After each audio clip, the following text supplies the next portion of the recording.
Oke, baik. Bismillahirrahmanirrahim. Assalamualaikum warahmatullahi wabarakatuh. Yang kami hormati Bapak Kepala SMA Negeri 1 Sanga Desa. Tentu pada saat ini tentunya koordinator, wakil kepala sekolah juga kami hormati, Bapak Ibu wakil yang berkesempatan hadir pada saat ini juga kami hormati, Bapak-bapak, ibu-ibu, Dewan Guru beserta staf SMA Negeri 1 Sanga Desa yang juga kami hormati, insyaallah dimuliakan Allah Subhanahu wa taala.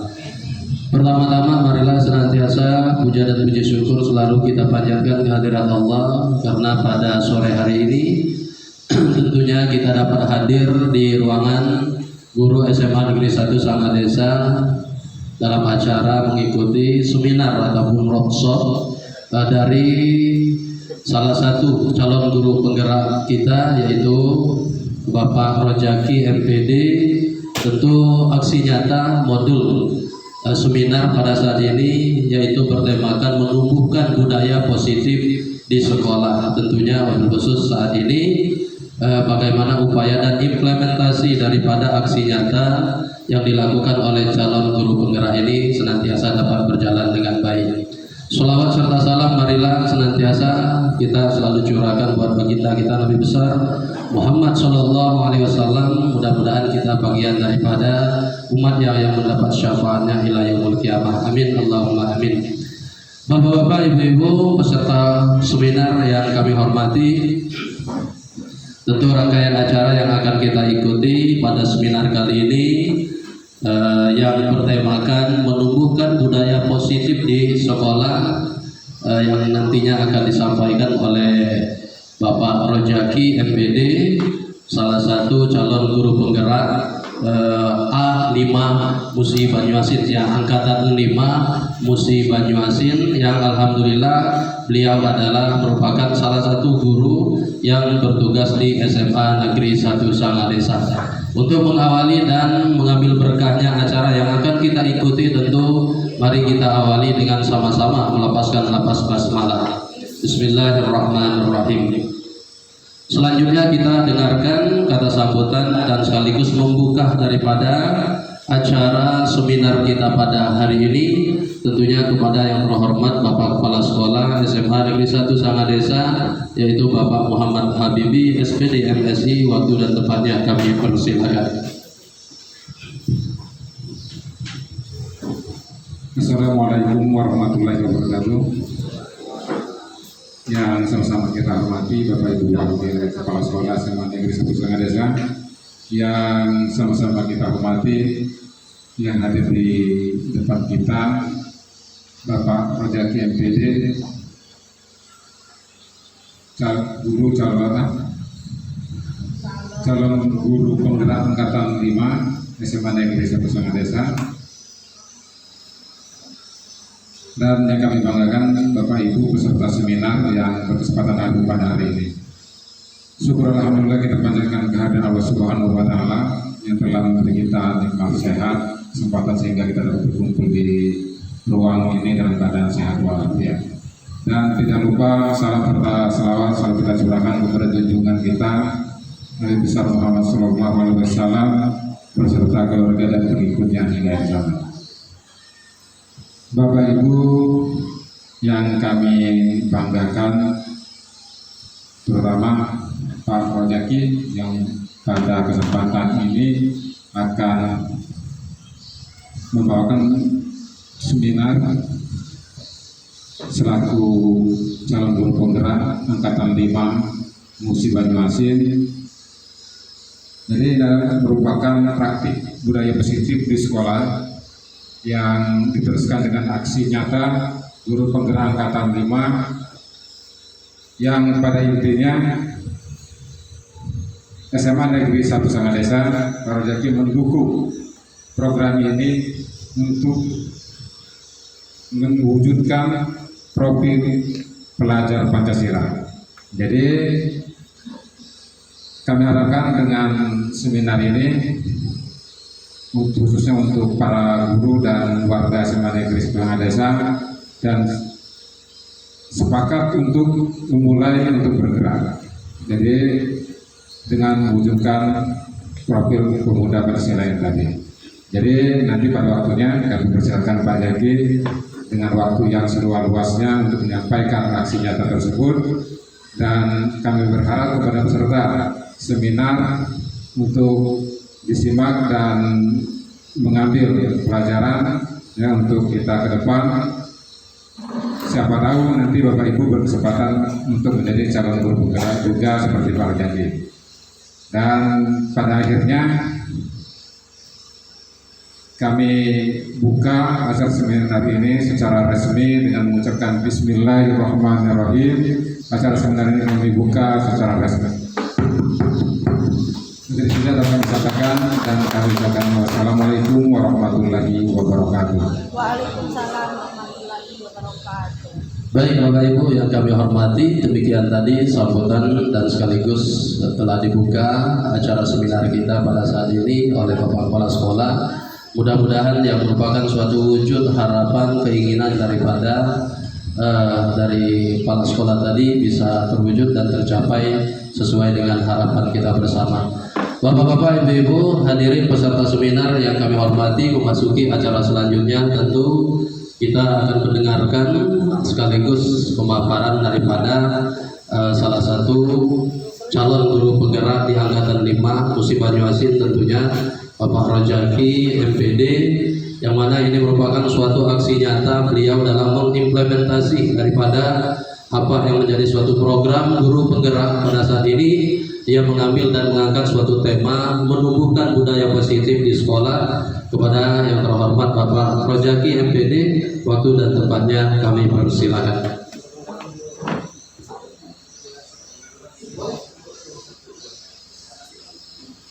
Tes. Bismillahirrahmanirrahim. Saya mohon izin berdiri ya, dan saya akan pindah posisi. Bismillahirrahmanirrahim. Assalamualaikum warahmatullahi wabarakatuh. Yang kami hormati Bapak Kepala SMA Negeri 1 Sangadesa, Bapak Muhammad Habibi SPD MSI. Yang kami hormati rekan-rekan koordinator wakil kepala sekolah, wakil kepala sekolah, dan seluruh dewan guru, staf-staf karyawan SMA Negeri 1 Sangadesa yang kami banggakan, yang tentunya kami muliakan. Terima kasih pada kesempatan siang hari ini. Alhamdulillah Bapak Ibu berkenan hadir dalam agenda aksi nyata program calon guru penggerak yang saya lakukan, dan ini merupakan aksi nyata dari program aksi nyata dari calon guru penggerak angkatan kelima di Kabupaten Musi Banyuasin, Sumatera Selatan. Bapak Ibu dan seluruh rekan-rekan yang kami hormati, ini adalah aksi nyata kami, aksi nyata saya yang memang di sini saya wujudkan dengan judul menumbuhkan budaya positif. Dan ini adalah profil saya. Sebelumnya tadi disampaikan saya adalah pendatang baru, dan alhamdulillah mudah-mudahan bisa memberikan energi positif di sini, dan tentunya kita bersama bergerak dan menggerakkan.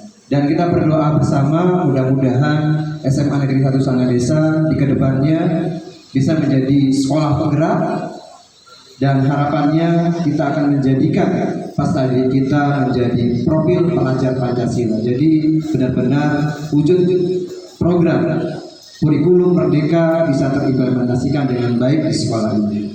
Bapak Ibu yang kami hormati, di slide kedua di sini bentar.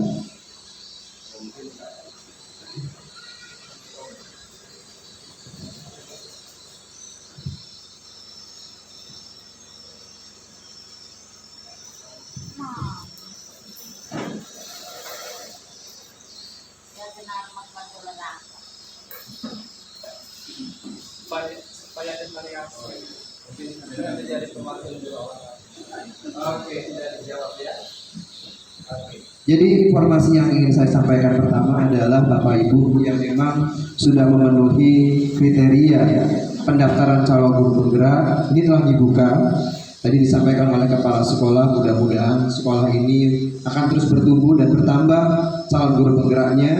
Dan silahkan Bapak Ibu membuka akun SIN PKB-nya, dan di situ sudah dibuka untuk Kabupaten Musi Banyu Asin itu masuk untuk angkatan 8 karena dibuka langsung angkatan 8, 9, 10 sudah dibuka. Jadi silahkan bagi ibu-ibu atau bapak di sini yang memang sudah bisa ikut mendaftar, karena kalau yang belum memenuhi syarat itu tidak terpanggil. Jadi biasanya kalau sudah ada itu langsung diklik siap mendaftar seperti itu. Dan ini dibuka dari tanggal 1 sampai 30 September 2022. Dan tema yang di sini adalah yang saya angkat adalah menumbuhkan budaya positif di sekolah, yaitu dengan keyakinan kelas dan segitiga restitusi. Apa itu keyakinan kelas dan apa itu segitiga restitusi nanti akan saya jelaskan. Namun sebelum kita mulai, kami berharap dari kita semuanya fokus, karena di sini tenangkan hati dan pikiran, berdamai sejenak. Saya yakin tadi kita sudah melakukan banyak aktivitas, bertemu dengan murid, melakukan agenda rapat, kemudian bertemu dengan saya, dan saya butuhkan waktu 1 jam kurang lebih. Dan di sini tentunya hadir seutuhnya di ruangan belajar ini. Kita sama-sama belajar dan mudah-mudahan seperti yang disampaikan oleh Bapak Ismet tadi, kita mendapatkan barokahnya untuk kegiatan hari ini. Amin. Kita fokus dulu. Ketika di sini saya mencoba untuk memfokuskan diri, saya bertanya, ada berapa gambar hewan yang ada di sana? Saya fokuskan ke ibu-ibu dulu. Ada berapa, Bu? Silakan. Ibu Kartika, ada gambar apa saja di sana? Besar gambarnya, kurang besar? Oke, itu sudah sangat besar. Ada gambar, ada hewan apa saja? Oke, saya beri kesempatan kepada ladies first dulu, Pak Alta. Satu dulu, Pak Alta. Oke, di mana buaya daratnya? Oke, ini ya. Oke, Pak Pandu langsung fokus ya. Kalau di budaya langsung. Oh, Pak Pandu atau Pak Jimmy baru saja. Oke, satu lagi. Apa? Bu siapa tadi, Bu? Oke, Bu Yeni. Ada gorila di mana, Bu Yeni? Oh, di tepi lagi melamun gorilanya, benar sekali. Terus apa lagi di situ? Ada kadal. Pak, di mana kadalnya, Pak? Kadal buntung. Oke, siap. Jadi di sini ternyata muncullah gambar, ada 3 yang ditemukan, ada kadal, ada buaya, dan ada orang hutan. Oke, tepuk tangan untuk kita semuanya. Setidaknya Bapak Ibu sudah coba untuk menenangkan pikiran, kemudian memfokuskan. Tapi bagi yang tadi berhalangan niat sepenuhnya, tidak apa-apa. Oke. Kita kembali kepada konsep pendidikan yang memang diajarkan oleh Ki Hajar Dewantara. Kuncinya di sini adalah kita ini sebagai guru, Bapak Ibu sekalian, kita adalah menuntun. Jadi ketika di sini adalah seorang petani, kita diibaratkan sebagai petani. Dalam hakikatnya sama kewajibannya dengan seorang pendidik yang menanam jagung misalnya hanya dapat menuntun tubuhnya jagung. Jadi tidak maksa jagung itu mau seperti apa. Kemudian di sini ia dapat memperbaiki kondisi tanah, memelihara tanaman jagung, memberi pupuk, membasmi ulat-ulat dan jamur, dan itulah yang diharapkan dari konsep pemikiran dari Ki Hajar Dewantara, Bapak Pendidikan yang terus terpatri dan menjadi tokoh pendidikan Indonesia. Nah, ini adalah gambarnya. Jadi kita diibaratkan seperti petani tadi. Kita menyemai, kita mengolah tanahnya, kemudian kita membersihkan dan membasmi hamanya. Nah, ini ada bagian rumput-rumput diibaratkan seperti itu. Kemudian di sini kita mencoba untuk mengolah tanahnya, mungkin diberi pupuk, diberi kompos, diberi tanam, diberi apa ya istilahnya yang buat menyubur dari situ. Nah, kita mencoba menanam. Kemudian tumbuhlah jagung di sini. Dan dilanjutkan jagung ini bertumbuh hingga nantinya menjadi sebuah tanaman yang mungkin bisa ya harus kita rawat. Setelah tumbuh seperti ini, ya sama. Ketika kita sebagai guru di sini, saya berharap semuanya adalah pendidik yang memang di sini bisa memberikan keteladanan dan harapan seperti itu. Jadi di dalam konsep pendidikan yang memang ditanamkan oleh Ki Hajar Dewantara, yang juga nanti dalam praktik Merdeka Belajar itu juga ditanamkan. Kemudian di sini menuntun itu seperti apa? Jadi ketika di sini saya datang, saya sedikit bercerita Bapak Ibu. Sepertinya adalah penuntun ada dua, kodrat alam dan kodrat zaman. Jadi kodrat alam itu yang seperti apa? Kodrat alam itu yang berkaitan dengan kondisi pesadik itu sendiri. Dan kodrat zaman yang memang sekarang ini kita hidup di era digital. Yang pertama yang kaitannya dengan kodrat alam dulu. Jadi ketika saya datang ke sini, ya tentunya akan menjadi suatu atmosfer yang berbeda. Jadi bukan hanya menyiapkan materi, tapi juga di sini harus menyiapkan mental. Karena di sini juga harus mengkondisikan pesadiknya. Jadi tidak membanding-bandingkan, ya memang disinilah kodrat zamannya, kodrat alamnya. Anaknya seperti ini, setidaknya saya mulai mempelajari, oh anaknya seperti ini. Oh anaknya berbeda dengan di SMA 2 seperti itu. Dan saya tidak akan membanding-bandingkan dan langsung kita mencoba, saya mencoba untuk oh memang anaknya seperti ini dan kita harus seperti apa. Dan kita harus melakukan pergerakannya seperti apa.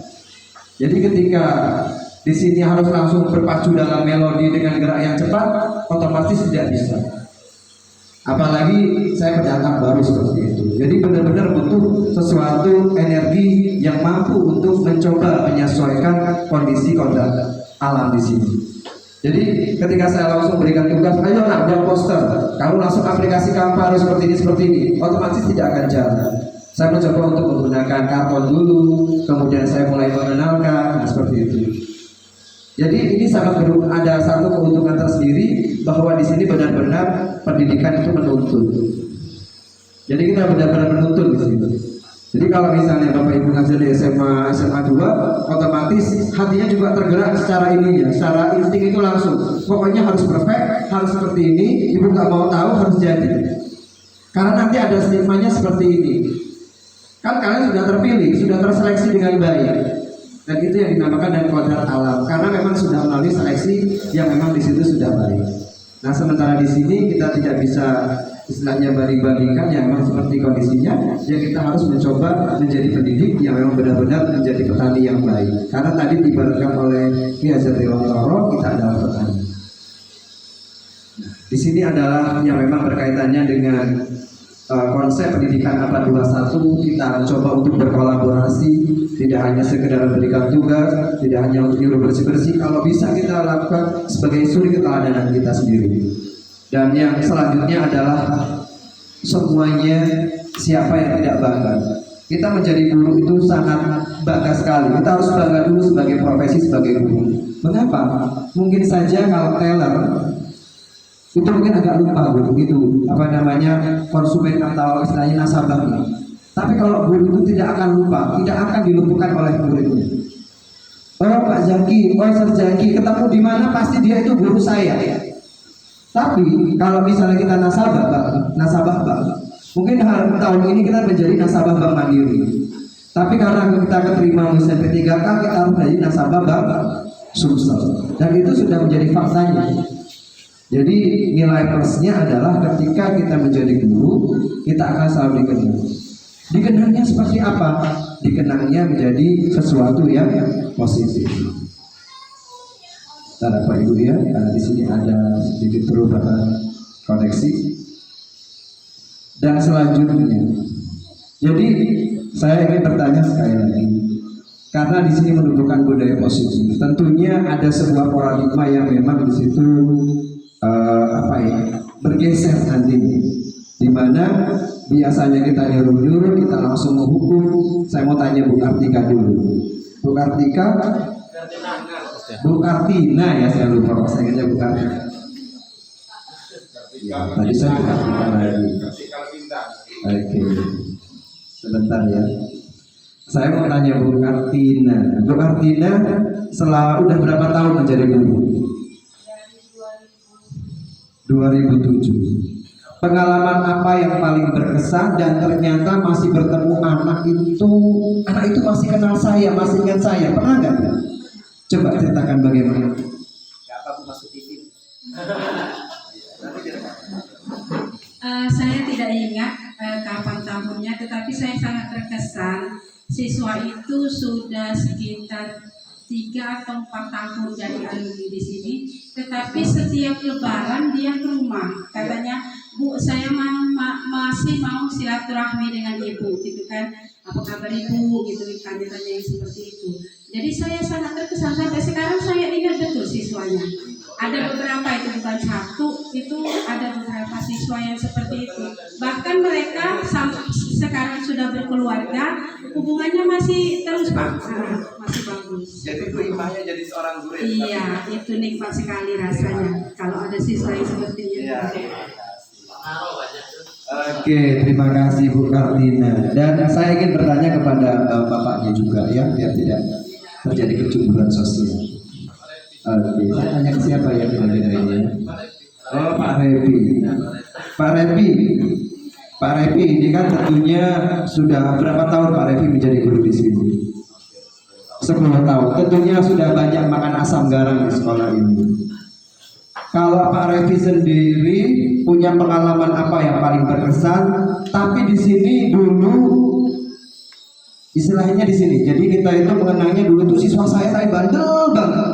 Tapi ternyata setelah jadi siswa itu sukses. Dan dia itu Pak Revi, saya itu masih ingat dengan Pak Revi. Ada nggak kenangannya Pak Revi?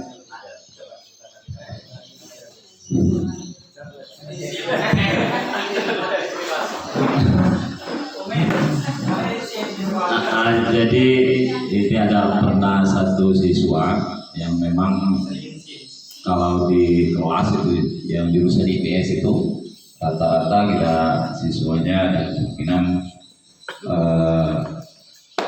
mungkin kita lakunya agak ini ya. Cuman setelah dia tamat sekolah di SMA kita ini ada yang berhasil. Salah satunya ada yang jadi tentara, ada yang jadi polisi. Nah itu dia kalau ketemu saya itu dia masih sering tegur, sering sapa. Pokoknya dia masih ingat dengan saya sewaktu jadi guru waktu ngajar dia sebagai siswa. Mungkin itu saja ya. Oke, sekarang saya mau bertanya satu lagi boleh ya? Oke, saya mau langsung tanya dengan Pak Ismail. Pak Ismail kan agak geser sedikit ke sini kali Pak Ismail, agak sampai Pak Ismail. Mohon maaf. Jadi ini berkaitan dengan budaya positif karena di sini berkaitannya nanti hal-hal yang berkaitan dengan tes kita dengan siswa. Pak Ismail kan menjadi wakasiswaan sudah berapa tahun Pak Ismail? Oke, sering nggak ketika di sini? Saya mau tanya bukan seringnya ya. Kalau kita menghadapi siswa itu, Pak Ismail posisikan diri itu sebagai teman, konselor, atau suka menghukum, atau seperti apa Pak? Karena di sini kan pasti tiap sekolah punya masalah yang berbeda-beda dan penanganannya berbeda-beda. Kalau Pak Ismail sendiri bagaimana Pak? Oke, baik, terima kasih Pak Rojaki. Jadi terkait dengan posisi saat ini yang alhamdulillah sudah 3 tahun menjadi wakil kesiswaan, sudah barang tentu itu banyak berhubungan dengan masalah siswa, baik itu masalah ketertiban dan lain sebagainya. Jadi kalau melakukan suatu pendekatan kepada siswa, kita lihat dari siswa tersebut memiliki suatu latar belakang yang berbeda-beda. Paling tidak kita melihat daripada sisi di mana anak ini harus kita mestinya perbuat untuk mengatasi suatu masalah yang dia terima. Paling tidak apabila kita melakukan sesuatu hal bagi siswa yang melakukan suatu pelanggaran, boleh dikatakan setiap siswa itu mesti harus kita dititik beratkan kepada suatu harus patuh dulu terhadap aturan. Apabila kita menyelesaikan suatu masalah dibanding-bandingkan antara siswa ini 1, 2, dan 3, di situ akan menimbulkan suatu hal yang disebut dengan cemburu sosial, sehingga itu ada mengakibatkan istilah tebang pilih anak mas.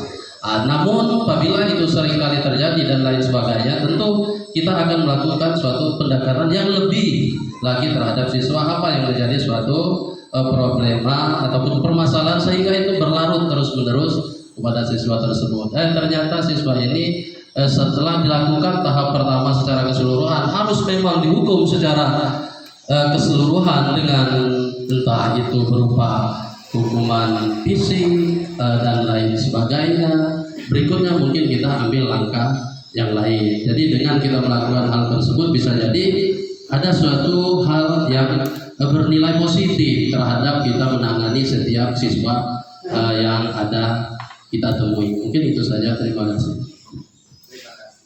Terima kasih Ibu Kartina, Pak Revi, dan Pak Ismet di sini bahwa ketika kita ingin menumbuhkan budaya positif, tentunya budaya positif itu yang dikatakan dengan budaya positif adalah nilai-nilai, keyakinan murid agar dapat menjadi pribadi yang kritis dan penuh rasa hormat.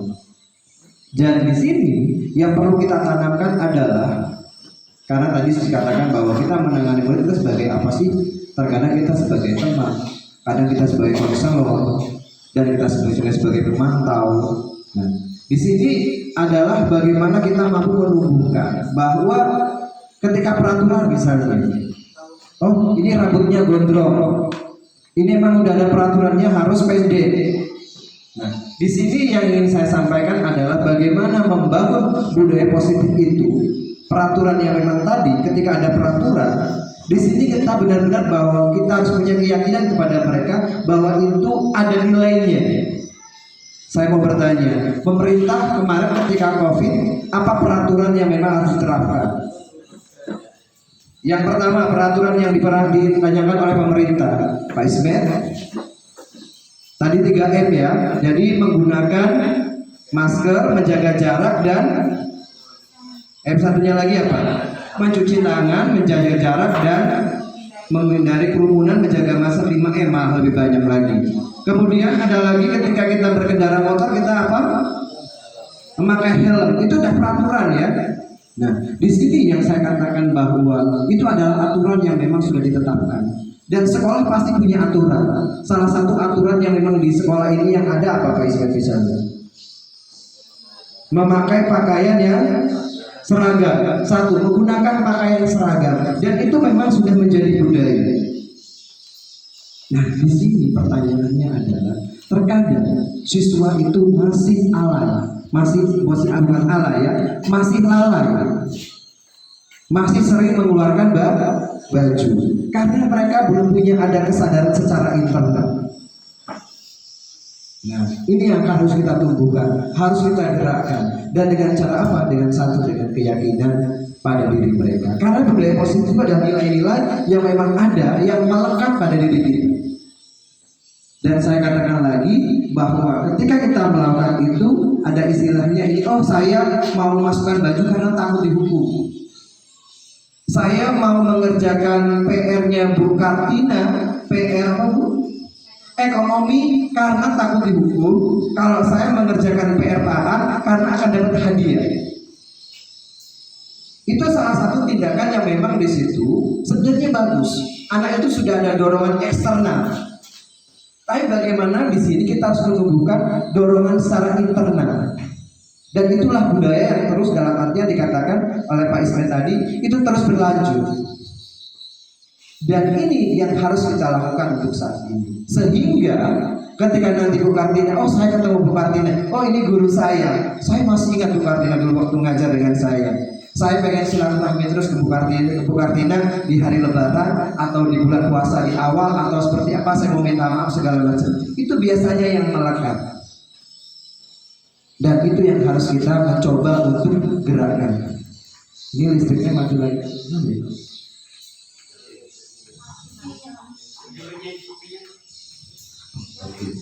Dan yang kedua adalah ketika di sini kita terus bertumbuhkan yang namanya tadi dorongan internal. Jadi dorongan dari siswa itu sendiri. Dan ini caranya bagaimana? Kita harus menumbuhkan yang namanya keyakinan pada individu siswa tadi. Dengan cara apa? Oh, ternyata ketika kita menggunakan masker, orang sudah yakin bahwa untuk terhindar dari COVID itu harus menggunakan masker, tidak berkerumun. Jadi dorongan diri internal sendiri. Jadi kita budaya positif yang memang kita tanamkan adalah contohnya tadi. Saya nggak mau kena tilang, saya nggak mau berurusan dengan polisi, itu eksternal. Tapi di sini saya kalau jatuh bisa mati. Saya kecelakaan kalau nggak pakai helm itu bisa mati. bisa Bapak punya. Orang pakai helm aja masih bisa mati, apalagi yang pakai helm, misalnya seperti itu. Sama, terkadang anak juga berkelit Pak, kan sarafnya udah pendek. Tapi saya lihat beberapa hari ini Pak Ismet, anak-anak masih ada di garis. Iya tidak? Iya tidak? Ya mungkin saya temukan di sini gitu ya. Yang itu emang kodrat alamnya. Kamu potong rambutnya di mana nak? Saya tanya. Kenapa kamu potong rambutnya, ada list di sini? Ini request dari, biasanya ditawarin atau kamu mengajukan diri? Ngajuin sendiri Pak. Kenapa? Biar keren. Pak, ada yang bilang, Pak, aturan di sekolah rambutnya pendek. Gak ada tertulis rambutnya harus di ini, gak ada aturan di situ. Nah, ini yang saya katakan bahwa menumbuhkan budaya positif ini harus dimulai dari keyakinan. Nah, maksud dari aturan di sekolah itu memang rambutnya pendek. Namun, ketika di sini kita melihat adakah unsur etentisnya, adakah unsur kerapihannya di situ ketika rambutnya harus dilis seperti itu, seperti jalan tikus saya katakan. Nah, karena anak itu biasanya itu aturan dibuat untuk dilanggar kata mereka. Nah, ini yang perlu kita tanamkan bahwa dalam setiap peraturan itu ada nilai-nilai kebajikannya. Karena pada prinsipnya kalau kita menjejarkan materi ini, pengadilan dan segala macamnya, atau mungkin kalimat, frase, kemudian hukum ekonomi, mereka akan muntah. Tapi ketika saya datang ke sini, berprestasi, bertumbuh pada akhlak mulia. Ini singkat, kemudian padat, dan di sini yang memang ditekan karena ada akhlak mulianya. Akhlak mulia yang saya katakan tadi adalah budaya positifnya sudah tertanam di sini. Jadi tidak berpikir yang memang di situ berwawasan global, think locally, apa istilahnya? Think globally, act locally, seperti itu. Ada yang sampai sekolah seperti itu Pak. Sampai sekolah harus berwawasan lingkungan, berwawasan adiwiyata tingkat nasional. Ya memang terlalu luas cakupannya. Tapi ternyata sekolah ini mempunyai value, mempunyai privilege yang luar biasa. Yang memang saya tekankan adalah menanamkan budi pekerti luhur, yang memang digaungkan oleh pemerintah. Mau berprestasi seperti apapun, ada yang ketika Bapak Ibu semuanya mendownload atau mensinkronkan kita dengan guru belajar, guru berbagi. Ada yang nangis ketika di situ, ya misalnya anak itu pintar sekali, tapi ketika dia sakit dia gak kenal. Tapi ada anak yang biasa sekali, ketika bertemu dia itu bukan hanya pagi Pak Ismet, saya dulu siswanya Pak Ismet loh, bukan seperti itu. Ada yang saya benar-benar terenyuh bahwa saya adalah siswanya Pak Ismet, saya dididik keras seperti ini karena Pak Ismet seperti itu, dan saya bisa sukses seperti ini karena saya sekolah di sana desa. Ada yang seperti itu Pak. Dan itu yang memang menjadi target kita, yaitu bagaimana menumbuhkan budaya positif. Jadi memang program Merdeka Belajar yang kita digaungkan saat ini dan memang berkaitan dengan profil pelajar Pancasila yang saya akan jabarkan, dan ternyata tidak muncul, nanti akan saya jabarkan di sini.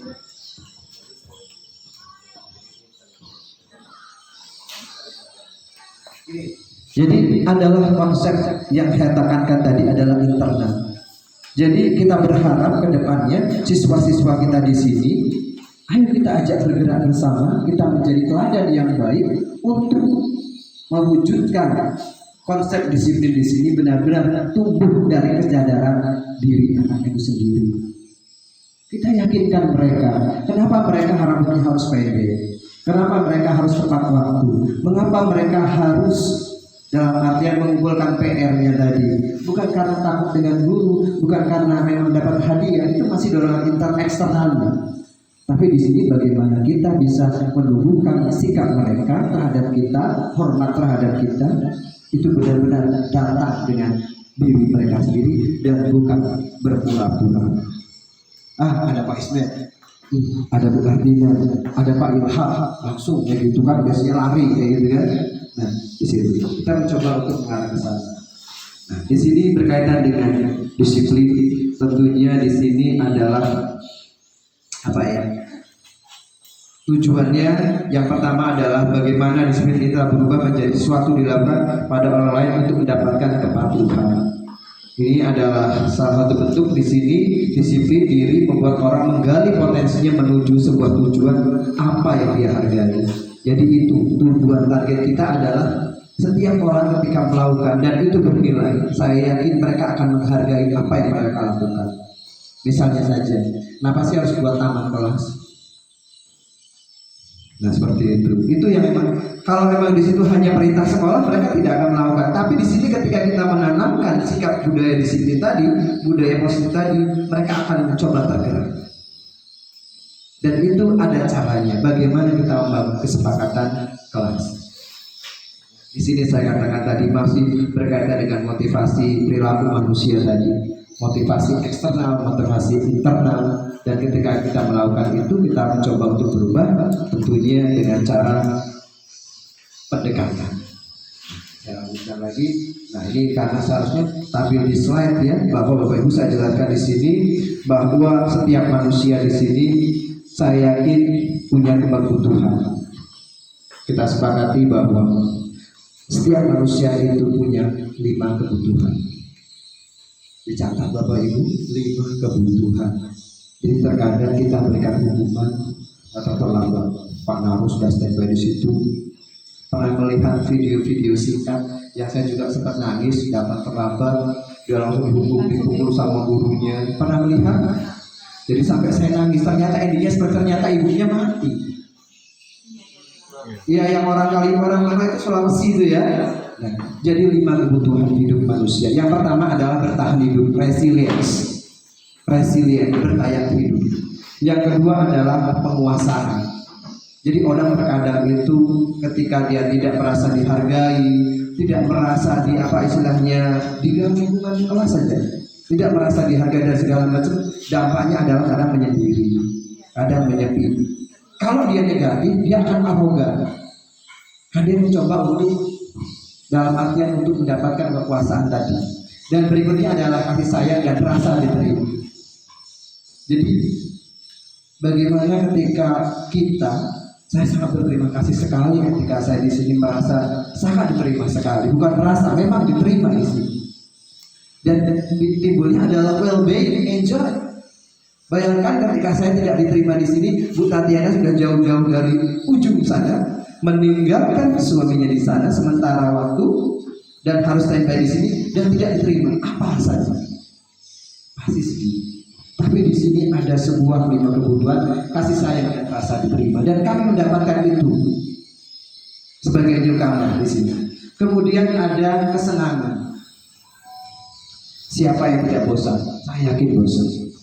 Ketika kita mengajar monoton saja, tidak menggerakkan siswa, pokoknya nyata terus seperti itu. Nah, dan yang terakhir adalah kebebasan. Inilah 5 kebutuhan yang memang sebenarnya perlu dipahami kenapa anak seperti ini. Dan ketika kita ingin membangun sebuah disiplin tadi, ini terpenuhi atau tidak? Terkadang saya katakan misalnya berkaitan dengan kedisiplinan.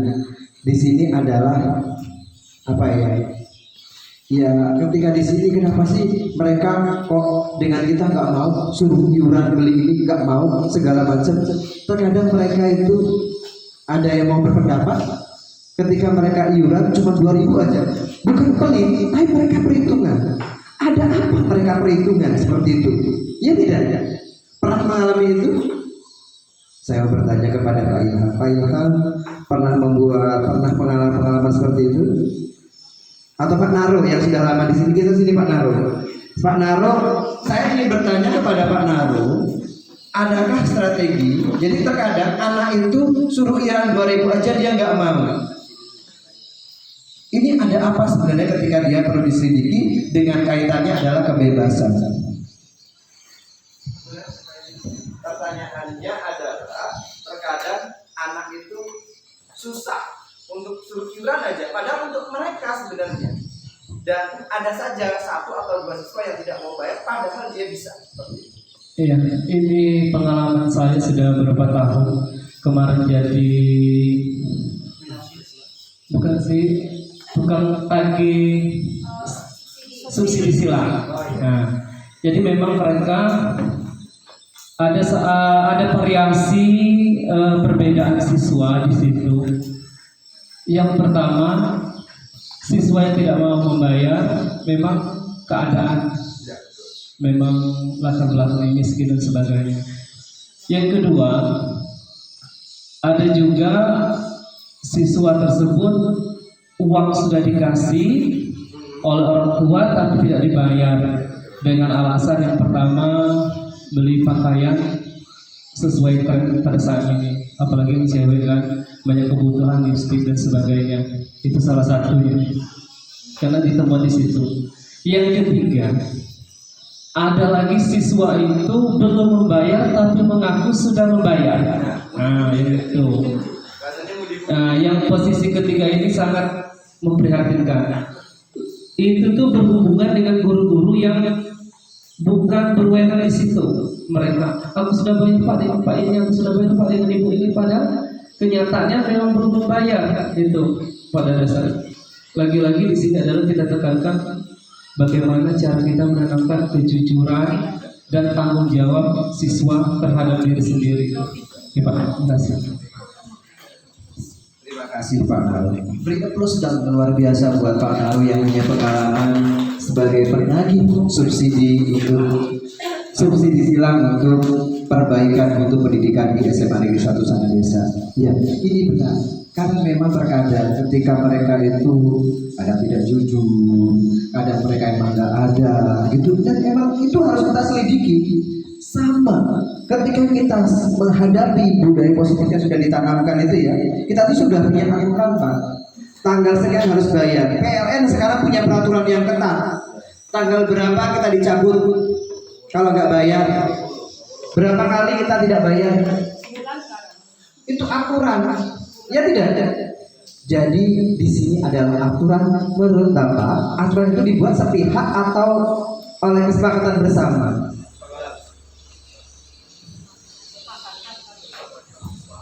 Kesepakatan oleh siapa? Dibuat oleh, ya, dibuat sepihak. Di sini itulah yang dinamakan peraturan dan keyakinan. Aturan sudah dibuat, tapi kita tidak bisa menggambarkan, mengeneralisasikan bahwa ini adalah aturan yang dibuat oleh PLN, ini aturan yang dibuat di sekolah. Di sekolah sudah punya aturan seperti ini. Ini sistem yang sudah dibuat, dan kita tidak bisa mengubahnya. Namun kita sebagai seorang guru dan kita punya posisi kontrol di sini, nanti saya akan jelaskan bagaimana memberikan keyakinan kepada mereka bahwa aturan itu baik. Tidak ada aturan yang dibuat itu menjerumuskan. Ya tidak. Aturan PLN membuat bayar sebelum tanggal 20 pasti supaya kita disiplin. Tapi tadi kalau misalnya nggak bayar harus ya akan dicabut karena mereka punya aturan seperti itu. Nah, yang kedua, yang terkadang ketika di sini kita sudah sepakat bersama, orang tua sudah dipanggil, ya tidak, suruh iuran, suruh ini, tapi ternyata masih ada yang berkelit, nggak mau bayar Pak Revi, kemudian nggak mau, dan banyak alasan seperti itu. Ujung-ujungnya, Pak saya sudah bayar dengan guru itu, ternyata belum, dan segala macam. Kembali lagi kepada akhlak budi pekerti tadi. Nah, alhamdulillah tampil lagi. Saya sudah kayak ustaz saja ya. Oke, jadi kita lanjutkan lagi bahwa inilah yang memang menjadikan poin utama. Tadi sudah saya sampaikan di sini bahwa sebenarnya manusia ya, kalau kita di kelas katakan kebebasan. Terkadang mengapa sih mereka tidak? Kadang saya apa? Saya kaget pindah posisi. Dia loncat, dia nggak lewat situ Pak Ismail. Dia lompat meja seperti itu. Ada lagi yang makan permen. Ini nggak apa-apa cerita ya. Karena saya juga merasa, aduh, ini kok anak kayak gini, saya kaget saya awal 1 minggu dia makan permen, gitu. Ini nggak apa-apa dia rekam, karena yang saya seperti itu. Jadi dia itu nggak datang keluar. Tadi langsung dia buka jendela, kayak gitu. Hai, kata aku bagus sekali anak di sini, saya bilang gitu. Tapi ini dalam artian, oh saya sudah tahu karakter mereka. Saya harus punya pendekatan lebih dengan mereka. Jadi saya ketika sudah selesai, saya misalnya kayak Bu Laras datang itu, pasti dia sering nunggu, dia nggak Bu Laras, mohon maaf ya. Karena saya punya waktu 10 menit terkadang untuk refleksi, untuk bercerita mereka itu gimana belajar dengan saya. Dan korbannya biasanya Pak Revi, Bu Laras. Saya mohon maaf, kadang-kadang saya sering molor.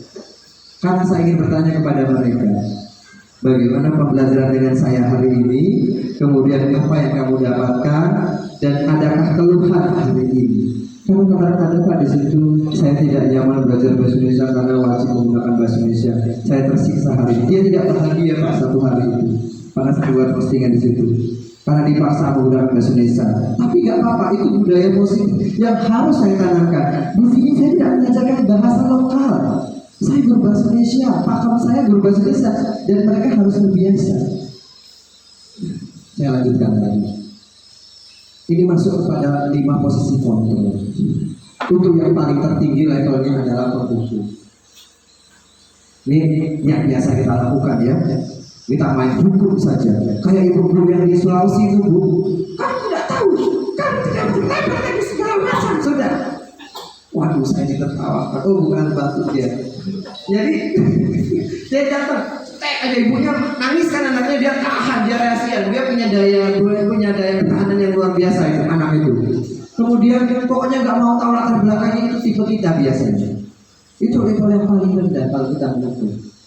Dia tidak tahu latar belakang masalahnya apa. Yang kedua, di sini adalah sebagai pembuat rasa bersalah. Ini yang sering kita lakukan, mungkin Pak Naro kemarin seperti itu. Nah, kemana uang SPP yang harus kau bayarkan? Kau tahu, bapakmu pasti sudah bayar banyak-banyak, itu udah duit lama untuk dikumpulkan dan dibayarkan buat sekolah. Sekarang uangnya buat jajan. Ya, pasti kamu balik dimarahi, atau pasti kamu akan diapain sama orang tuamu. Dibuat terenyuh supaya anak itu merasa bersalah dan banting tulang orang tuanya. Pak Naro akan bercerita seperti itu. Itu posisi kita kadang seperti itu sebagai guru. Iya tidak? Tadi kalau Pak Buku pokoknya nggak mau tahu buku Pak Ismet misalnya gitu, ada diri salah satu dari Pak Ismet, tapi kan nggak sering-sering ya Pak Ismet ya. Kemudian level ketiga, teman. Ini juga baik, tapi juga ada tidak baiknya. Ya udah nggak apa-apa, besok lagi dikerjakan ya kayak gitu. Besok dikumpulin. Terkadang kita menjadi seorang yang friendly. Itu juga sebenarnya kurang baik.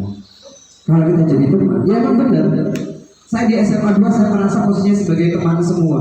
Dan dampaknya mereka masih kenal saya dan mereka kayak bersama segala macam. Ternyata punya dampak juga yang tidak baik. Dampaknya adalah satu, mereka akan mengurangi rasa hormatnya.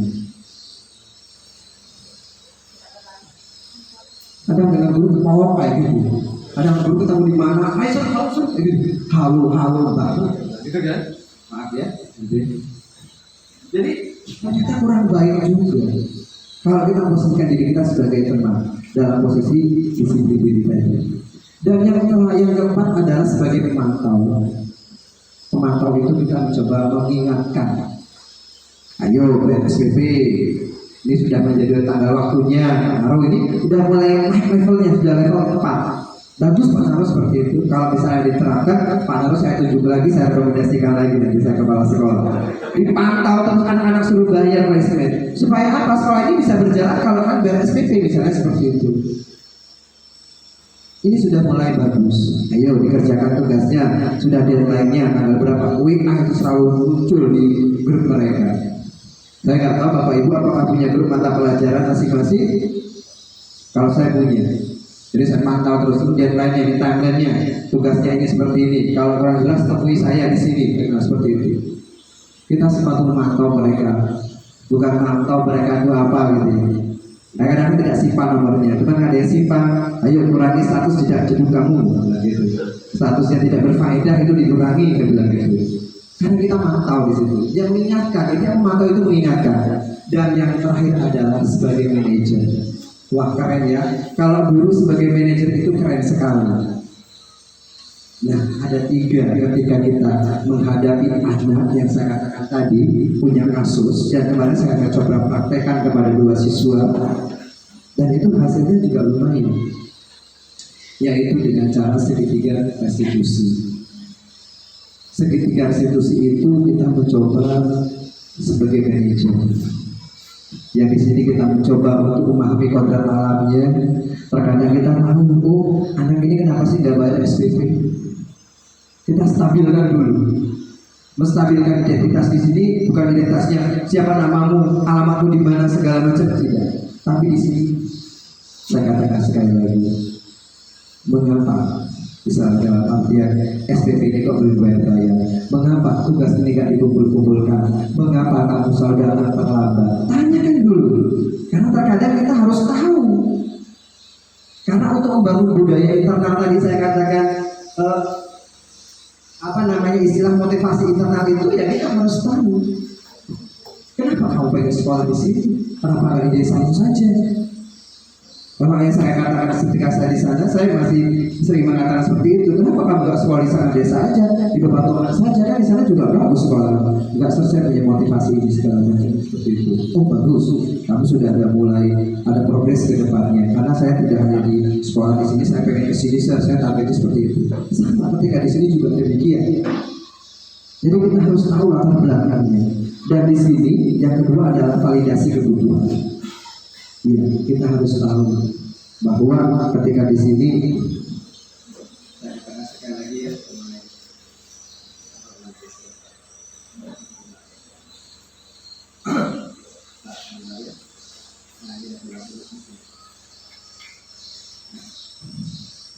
jadi ini poin yang ketiga.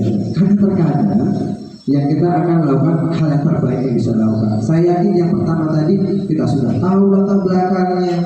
Dan saya yakin Pak Jibi sekolah di sini ya, punya nggak pengalaman terlambat? Punya tidak pengalaman bolos? Gak apa-apa, terserah. Sebagai siswa, siswa pengalaman dulu. Bolos sekolah pernah, kalau bolos sekolah. Ya, bolos mengikuti pelajaran juga pernah, ya. Walaupun itu tidak secara berulang-ulang, tapi suatu ketika pasti pernah terjadi hal tersebut. Kemudian apalagi yang pernah kamu lakukan yang itu nilai negatif dulu seperti itu. Ya bolos, nyontek, pernah nyontek? Belum. Apalagi yang lain itu? Yang berkesan kurang baik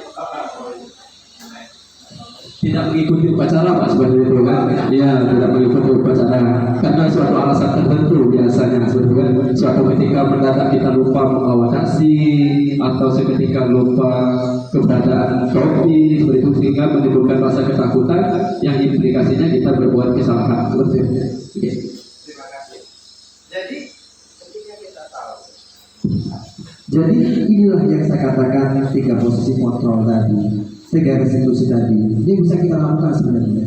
Ketika ingin menumbuhkan budaya positivitas secara internal, ya nantinya kita awali dengan keyakinan kelas tadi. Jadi yang pertama adalah kita semua akan melakukan hal itu terbaik. Saya yakin semua orang itu sudah punya pengalaman. Jadi nggak langsung menghukum, kamu kenapa terlambat? Ustaz 10 kali, saya tidak mau tahu. Lebih dari itu, besok lagi 15 kali. Tapi kita mencoba. Nah, saya itu juga pernah mengalami seperti itu. Dan sekarang terjadi pada kamu, bukan karena kamu takos. Saya pengen tahu kenapa kamu terlambat terus. Yang kedua, semua perilaku pasti punya alasan. Alasannya apa?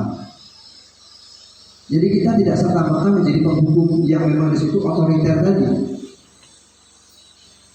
Dan yang terakhir di sini adalah kita semua memiliki motivasi internal. Di sini adalah ayo kita mulai bergerak. Jadi kita sudah tahu alasannya, kemudian saya juga sudah pernah mengalami itu dan kita mencoba untuk berbuat baik. Dan itu bisa kita lakukan. Dan tentunya Ya, dan poin yang terakhir di sini adalah semua punya motivasi secara internal. Dan kita sebelum masuk ke sini, saya katakan, ya, kita punya kesepakatan terlebih dahulu. Kita meyakini dulu. Nah, ini kalau dicermati bahwa budaya positif yang kita buat ini itu adalah peraturan kelas. Di sini ada peraturan kelas itu yang paling utama. Peraturan sekolah di situ kelas saja paling ada nilai terkecil ya. Kemudian di situ ada keyakinan. Ketika kita mau menumbuhkan keyakinan, dan di situ ada sebuah menjadi lingkungan yang positif dan menjadikan karakter sekolah ini seperti apa. Dan nantinya akan menjadi budaya. Budaya itu siapa yang ciptakan? Sekelompok masyarakat, gak individu. Bahasa diciptakan oleh sekelompok masyarakat. Jujur, saya juga awal-awal bingung dengan bahasanya Pak Naru, Pak Boy, Pak Jimmy. Jadi saya sering mengatakan, jadi gimana? Saya sering roaming. Saya nggak tahu karena diciptakan oleh mereka. Ya, jadi bingung saya ini bahasa apa? Gimana? Jangan sadar mereka juga menjadi jargon saya bagaimana. Tapi benar bahwa ini diciptakan dan sekolah kita juga mempunyai ciptakan itu budaya tadi. Saya yakin kita ingin menciptakan budaya. Apakah budaya itu akan dilihat orang lain? Otomatis. Kalau SMA sama desa luar biasa siswanya, disiplin yang luar biasa. Kalau masalah rambut jangan ditanya, nggak ada yang gondrong. Di SMA ujung sana rambutnya diulis, di sana nggak bakal ditemukan. Itu budaya yang kita ciptakan dan mudah-mudahan mulai tahun ini semuanya akan tergerak dan punya keyakinan seperti itu. Karena di situ ya kalau kita ingin menciptakan budaya positif seperti itu. Nah, ketika kita meyakini misalnya contohnya Bapak Ibu ya, ini ada peraturan dan ada keyakinan. Saya ingin selalu kembalikan buku pada tempatnya. Itu kan bagian tanggung jawab, ya tidak? Kita harus merakini bahwa kalau misalnya saya pinjam, Pak Hewi tadi mengingatkan saya pinjam penanya.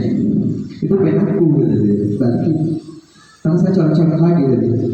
Kemudian spidol, ya spidolku itu balikin lagi. Karena terkadang kita itu lupa. Rasa ingin memilikinya tinggi, ya tidak? Iya, tapi ketika di sini bahwa kita punya keyakinan bahwa itu tidak baik, kita untuk merubahnya dan itu menjadi sebuah keyakinan dan itu bagian dari selalu kembalikan buku pada tempatnya. Itu peraturan kita buat. Tapi di sini kita coba untuk membuat sebuah keyakinan. Contohnya adalah menghormati orang lain, toleransi. Saya tadi mengatakan bahwa ketika kalian menggunakan bahasa di sini setiap hari bertemu dengan saya ini, kalian egois, sama seperti ini. Ini foto. Wah, bagus sekali fotonya, keren sekali.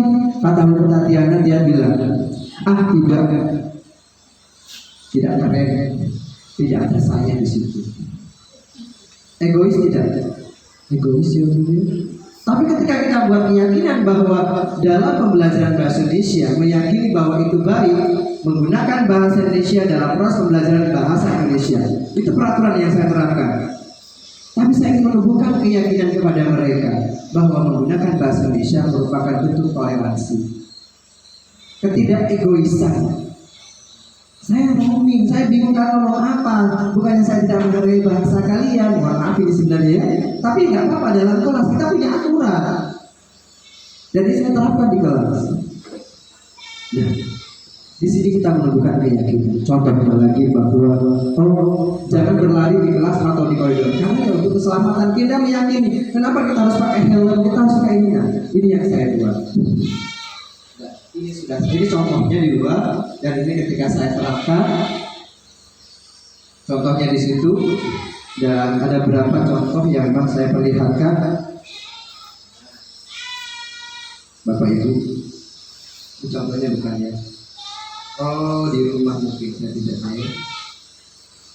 Oh, di situ mungkin ada nggak ya di sini sebentar Bapak Ibu ya? Aduh, ada suara apa itu?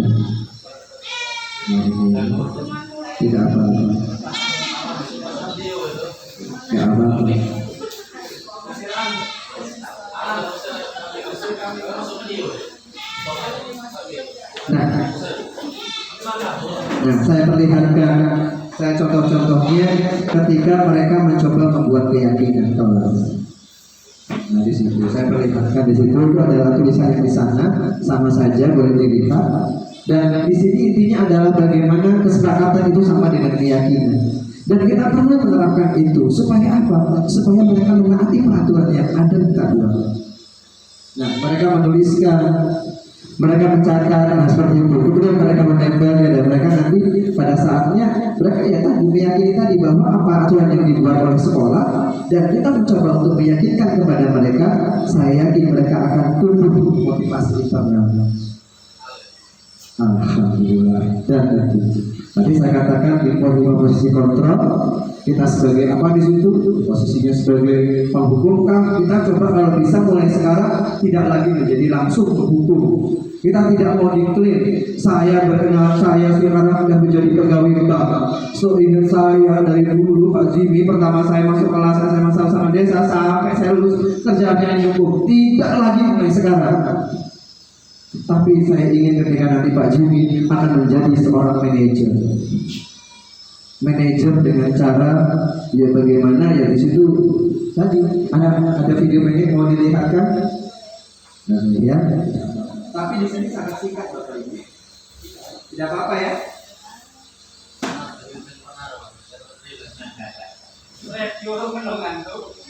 Ngapa ya Pak?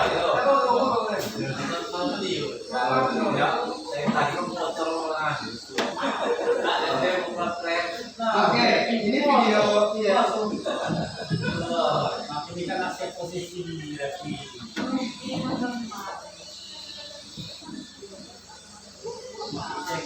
Kamu naruh kan?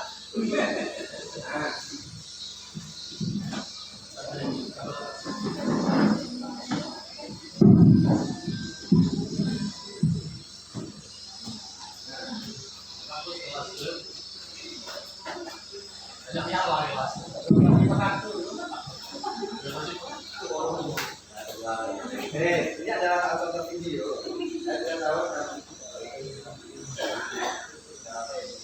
Ini contoh praktek dari segitiga restitusi yang saya terapkan.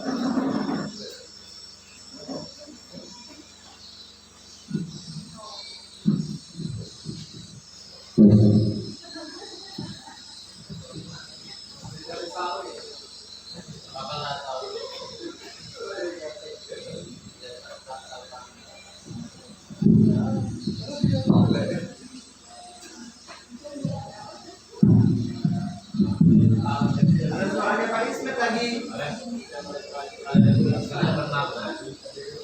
Ada suaranya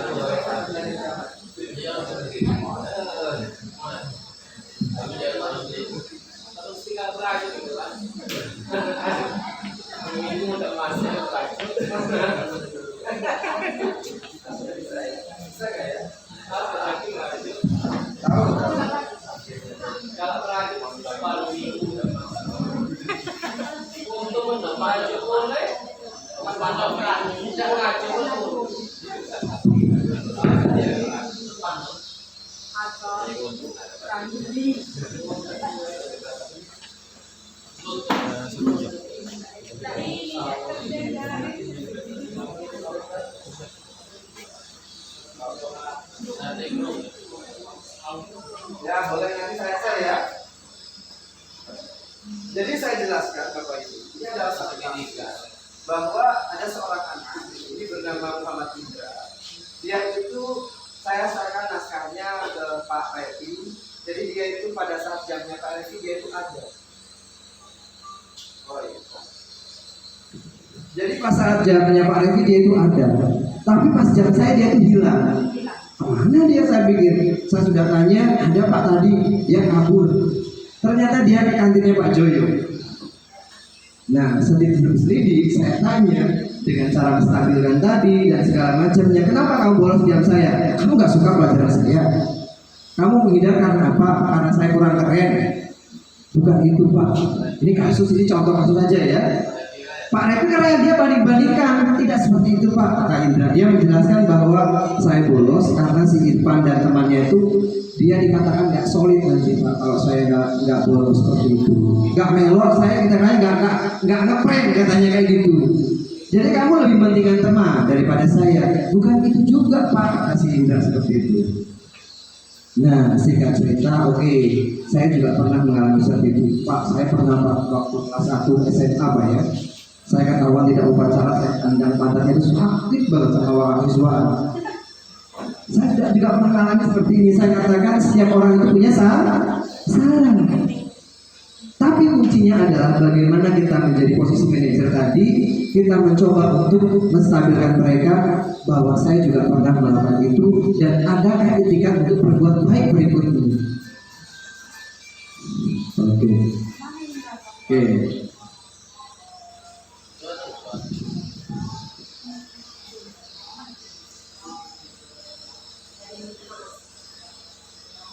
Dia tak salah.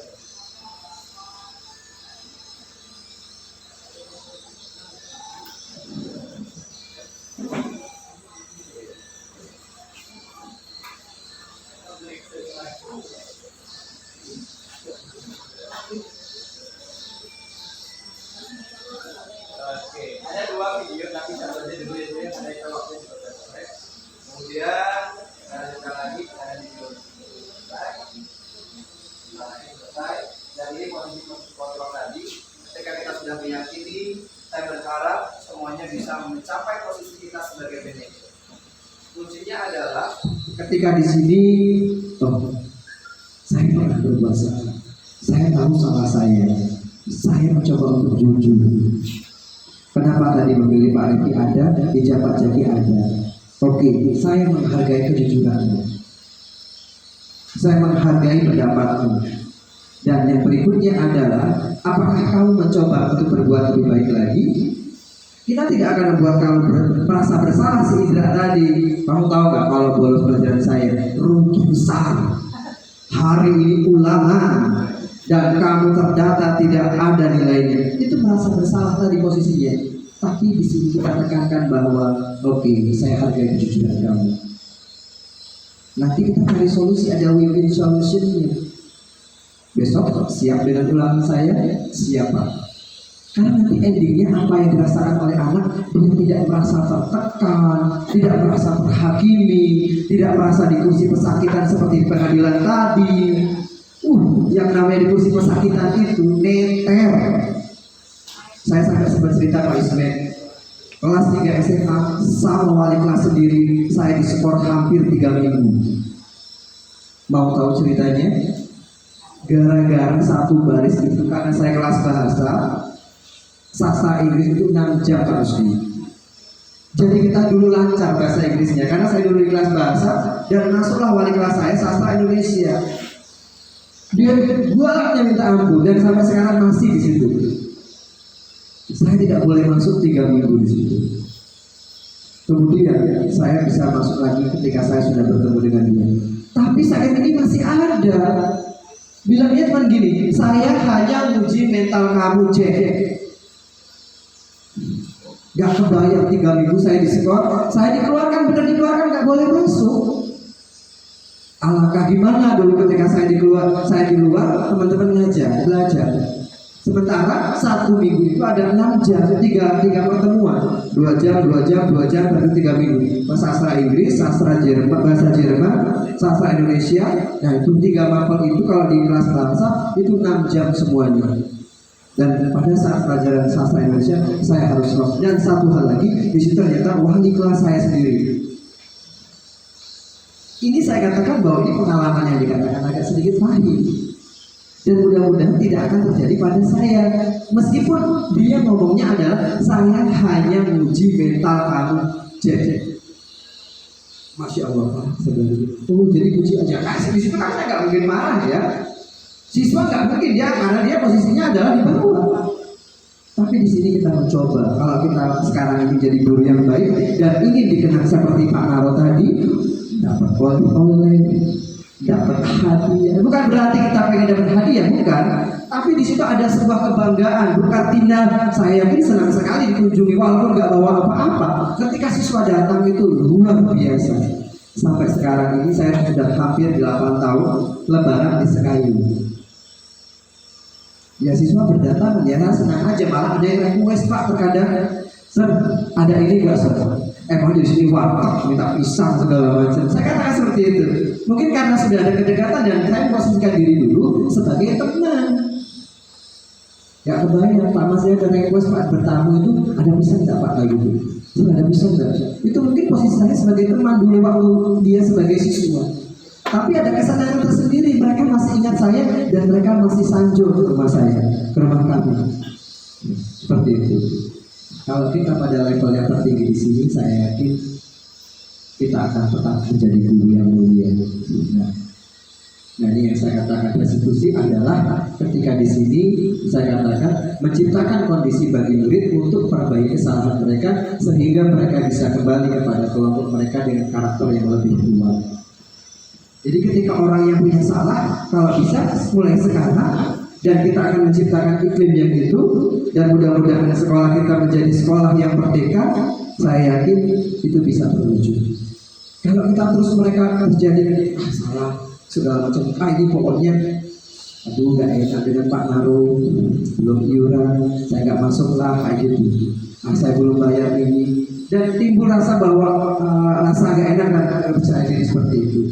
Tapi ketika di sini ada win-win solution, tadi Pak Naru sudah berikan solusi. Oke, semester ini Bapak tangguhkan dulu, tapi mulai minggu depan kamu harus mulai rutin lagi. Ya, Bapak Ibu, ya seperti itu adalah contohnya. Kemudian budaya positif kan di sini.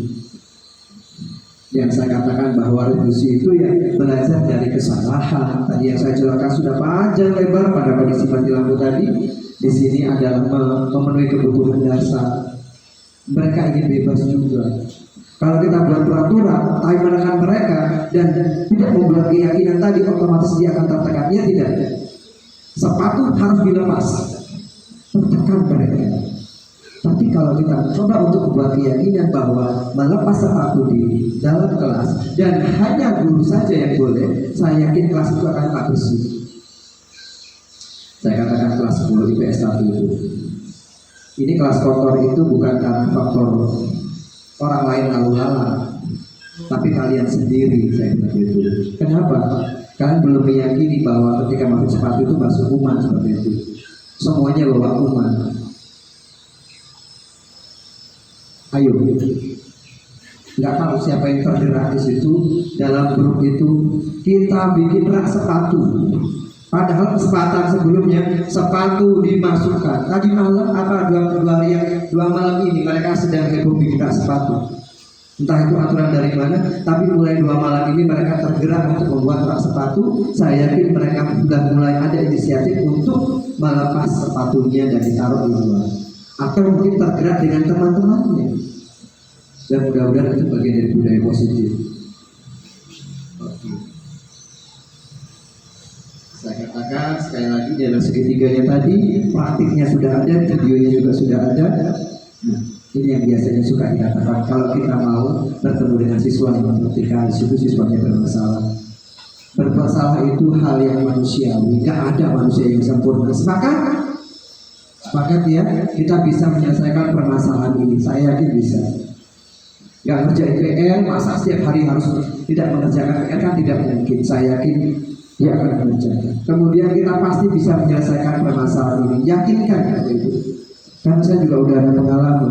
Karena saking dekat dengan siswa, ada yang namanya Heri Winarko. Kemudian dia itu orang keluar. Bapaknya itu suka mulai bondol dalam arti itu. Ya karena saya posisikan diri sebagai teman, apa yang coba dilakukan oleh siswa sendiri? Pak Jaki pinjam uang buat bayar kos-kosan. Beneran, gue ini kisah nyata. Mungkin kalau saya jauh dia nggak akan kasih, nggak akan berani pinjam itu. Tapi mungkin posisi saya tadi sebagai teman, mungkin bisa menyelesaikan solusinya. Oke di sini, saya tidak akan pinjam kamu. Coba kamu dekati dulu orang tuamu. Kalau orang tuanya yang pinjam, saya percaya. Tapi kalau sama Heri Winarko-nya tadi, saya nggak percaya. Yang pertama takutnya bohong, takutnya berita yang lain-lain. Tapi ketika orang tuanya benar, orang tuanya itu suka ini, suka apa namanya, yang suka ngumpulin sawit yang jatuh-jatuh itu loh, di ruang itu namanya apa? Bu gondol ya, nah itu, ya, nah itu trondol. Nah brondol di situ. Dan apa yang sekarang dia sekarang profesinya sebagai guru bahasa Inggris, ngajarnya itu di PS, ada sekolah depan bahasa Inggris yang sekolah internasional itu. Dia sudah ke Australia 2 kali kalau tidak salah, dan sekolahnya dapat beasiswa di Sampurna. Ya saya bangga seperti itu, tapi ya tadi posisinya tadi sebagai teman. Tapi ketika dia ada masalah, dia mendekati saya, posisinya sebagai teman. Tapi saya mencoba, ternyata seperti saya lakukan ternyata teori ini, dan saya mencoba orang tahu mana. Kalau benar-benar kamu itu gak kuat bayar kos-kosan, dulu asrama belum dimasukkan Pak. Setelah itu kelas 3 baru dia masuk asrama. Kamu bisa melakukan itu, nah ini validasi kebutuhan. Kamu bisa saja kan melakukan yang lebih buruk, tapi kamu tidak melakukannya. Contohnya tadi, misalnya si Iker bolos, bisa saja dia lompat pagar lagi, dia pergi lagi. Tapi di sini dia mencoba untuk berbuat baik lagi. Contohnya lagi, ada anak itu pengen kesenangan. Pernah nggak? Ini hanya mungkin skema saja. Lagi main-main, Bu Kartina lewat, ternyata dia lagi makan, mie-nya dilempar-lempar, ternyata kena gurunya. Marah nggak kita sebagai guru? Kita lagi jalan, anak main lempar-lemparan. Tujuannya apa anak main lempar-lemparan? Kebutuhan dasar manusia tadi, ingin mendapatkan kesenangan, kebebasan dan lain-lain, itu kebutuhan mereka. Tapi apakah itu benar atau salah? Salah. Nah, di sini kalau kita sebagai penghubung, saya tidak mau tahu. Bersihkan. Rinso 5.000, ini berapa ribu? Total 100.000. Ibu nggak mau tahu. Kalau itu penghubung. Tapi di sini saya tahu kamu itu membutuhkan kesenangan. Tapi caranya nggak itu juga kali. Ada cara yang lebih baik lagi. Kalau kita sudah pada level bagaimana menjadi seorang manajer.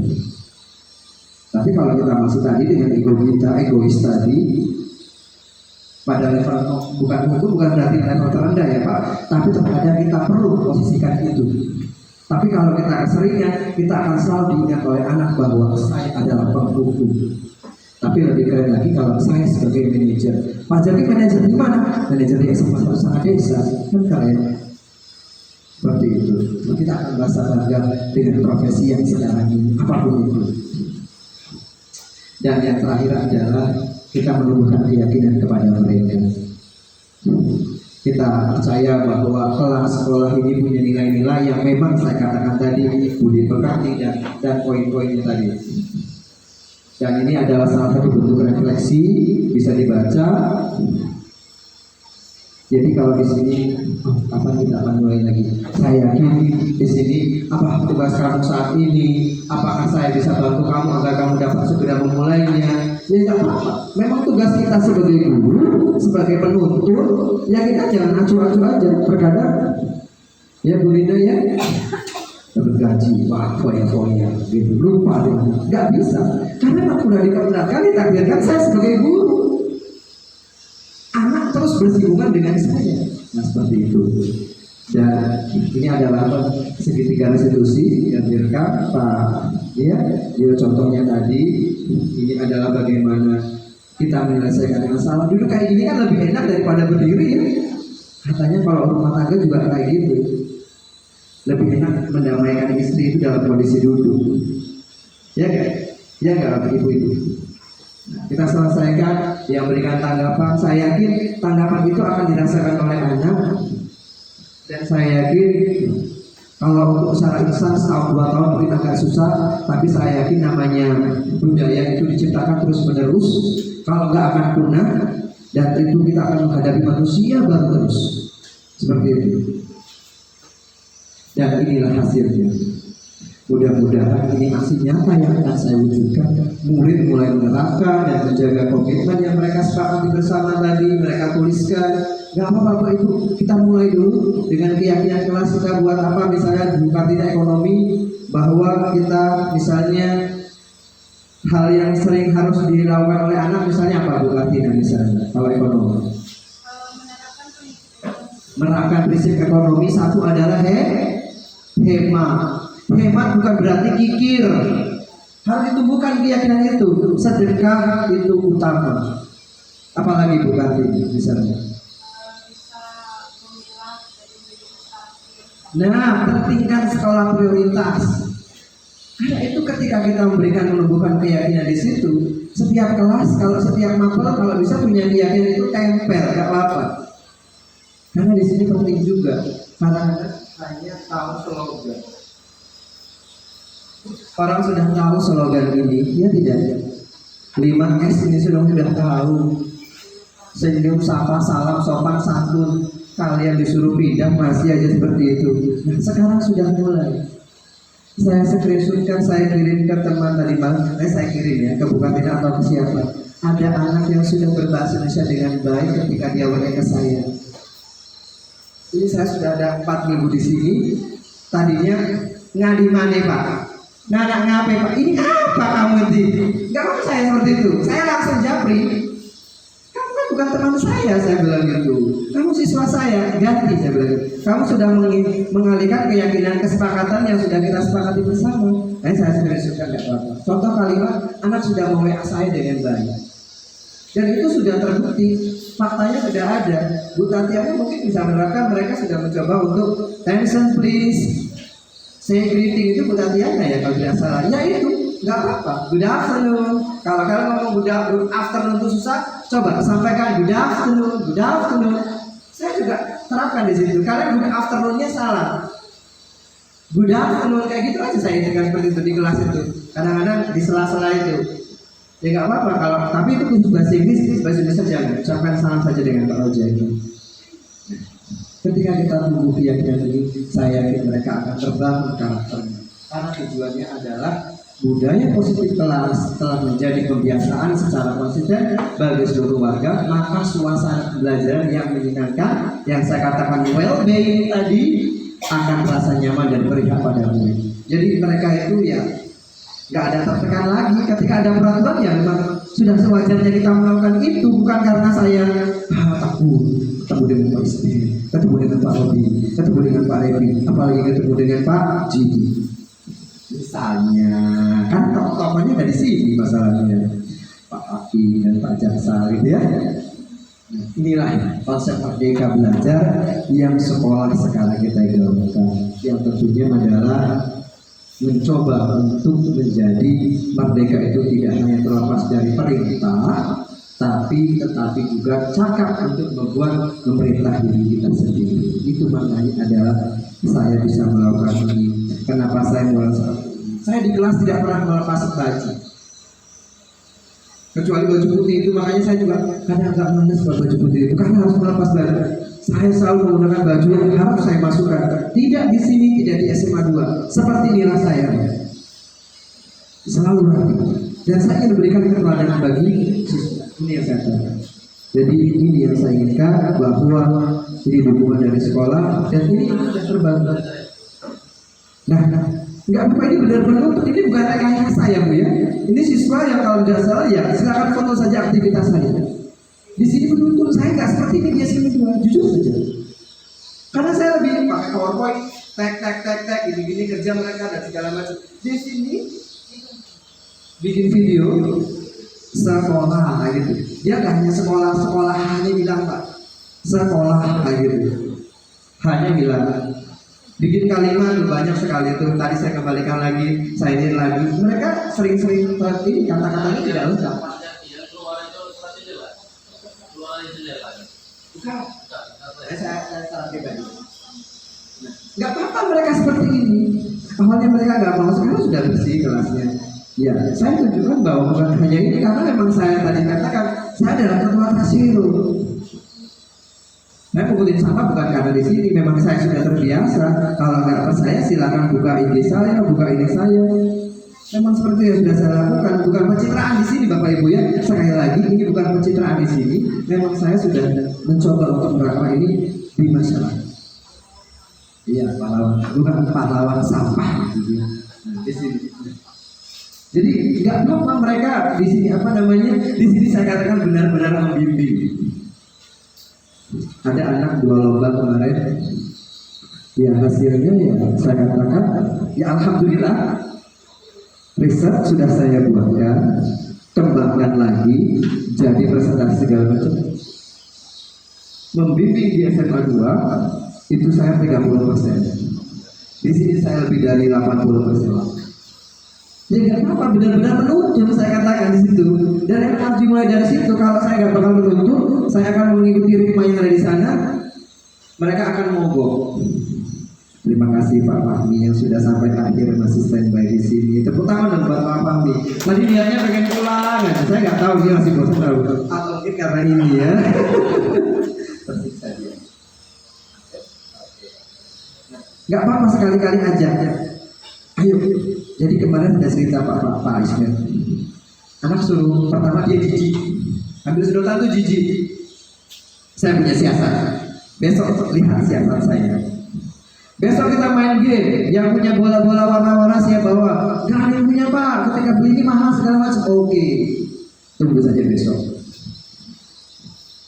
Kalian sudah sampai kelompok, silahkan cari sedotan 100 biji. Setiap kelompok 100 biji kayak gitu ya. Kumpulkan, kita akan main game, kita akan bikin menara. Tadinya dia jijik. Ketika dibuat game, dia tidak jijik Pak. Mencari sampai ke sama-sama itu sedotan sebanyak itu. Nah, tujuannya apa ya? Gotong royong, kerjasama, dan mereka menghargai toleransi. Ya kan mereka ini banyak videonya. Nah ini videonya Pak Naro saya lihat. Oh dia lagi green. Ya mereka kerjasama. Tepuk tangan dong buat wali kelasnya. Tepuk tangan sekali lagi yang semua Bapak Ibu. Oke ya. Ya nggak apa-apa. Sekali-kali kita bimbing seperti itu. Jadi saya rasa itu sampai di sini saya bukan memaksa ya Bapak Ibu ya. Sebelum kita akhiri, mungkin ada waktu ini 1 jam setengah ya kita lebih ya. Ada pertanyaan, 1 pertanyaan saja. 1 pertanyaan saya kasih buku, hadiahnya buku. Ya Pak Ismail. 2 pertanyaan boleh dari Ibu ini.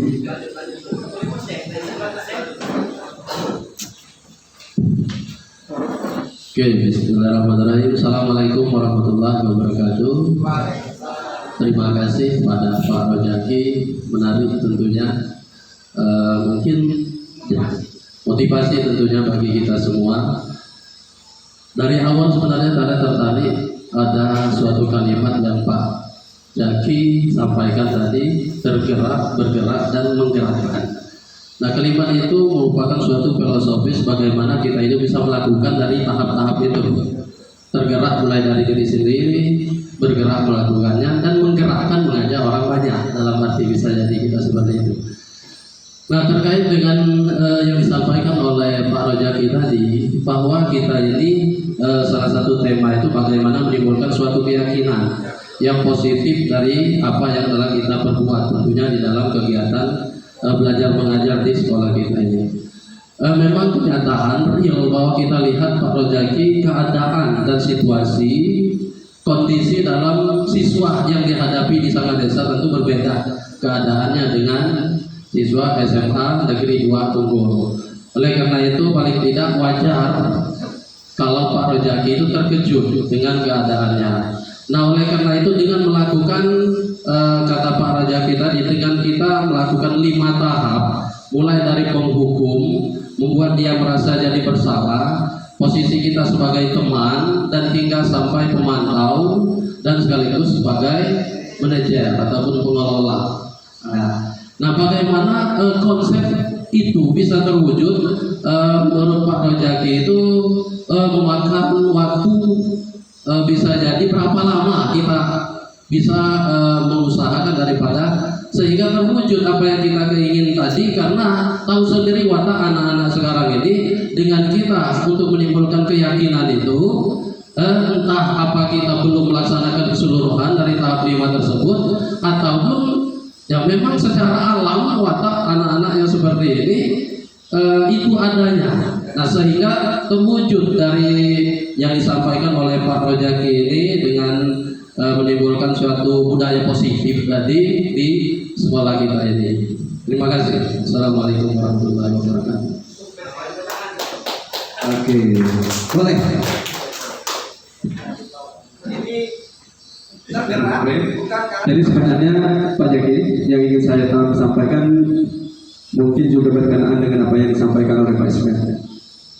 Jadi dijelaskan tadi ada tahap pertama menghukum, kemudian yang kedua ada namanya menumbuhkan rasa bersalah, kemudian ada sebagai teman, memantau, manajer. Ini berdasarkan pengalaman Pak Jaki. Mungkin pemahaman saya belum sampai ke situ, makanya saya juga ingin mempertanyakan. Jadi kalau semisal menghukum, membuat merasa bersalah begini, saya ingin bercerita masalah diri. Ketika saya piket seandainya Pak Jaki, saya tahu setiap siswa yang terlambat artinya dia tidak disiplin. Maka saya bariskan mereka terlebih dahulu, kemudian saya interview, tanyakan seperti yang dibilang Pak Rojaki tadi, menstabilkan identitas terlebih dahulu. Kamu nak kenapa terlambat? Oh ini Pak, saya semalam bermain game. Kemudian apa manfaatnya kalian peroleh ketika main game? Tidak ada Pak. Akhirnya tutup cerita curhat. Kemudian saya juga kalau melihat di situ dari sisi temannya juga termasuk Pak di situ. Ya kan artinya sudah masuk ke level ketiga. Ya. Kemudian saya juga seperti ini kan kasih sayang yang kita berikan terhadap anak. Ya memang. Tetapi yang jadi pertanyaan bagi saya itu ketika sampai ke level 3 ini, tetapi ternyata tidak ada perubahan Pak signifikan terhadap siswa itu. Padahal ketika kita interview dengan siswa itu, mereka memang tertanam ucapannya itu memang merasa bersalah. Padahal saya kasih informasi bahwasanya Anda ini adalah kebanggaan orang tua Anda. Makanya Anda harus benar-benar berapa biaya yang Anda nikmati kerja keras orang tua Anda. Sayang ketika Anda sudah mendapat kepercayaan orang tua Anda sia-siakan seperti itu. Ternyata sampai ke level itu Pak, belum terjadi hasil signifikan Pak terlihat. Kemudian yang kedua, masa apa tadi, keyakinan kelas. Ini juga belum. Kalau di kelas ini saya selaku wali kelas, biasanya saya selalu menumbuhkan yang namanya budaya untuk menabung untuk siswa itu. Budaya menabung. Jadi 1 minggu saya syaratkan kepada siswa untuk menabung sebesar 5.000, 2.000 sesuai kesepakatan mereka sendiri. Pada awalnya proses berjalan dan mereka pun ternyata pada kenyataannya benar seperti apa yang disampaikan Pak Nur tadi. Seiring berjalan waktu ada yang cuma sedikit.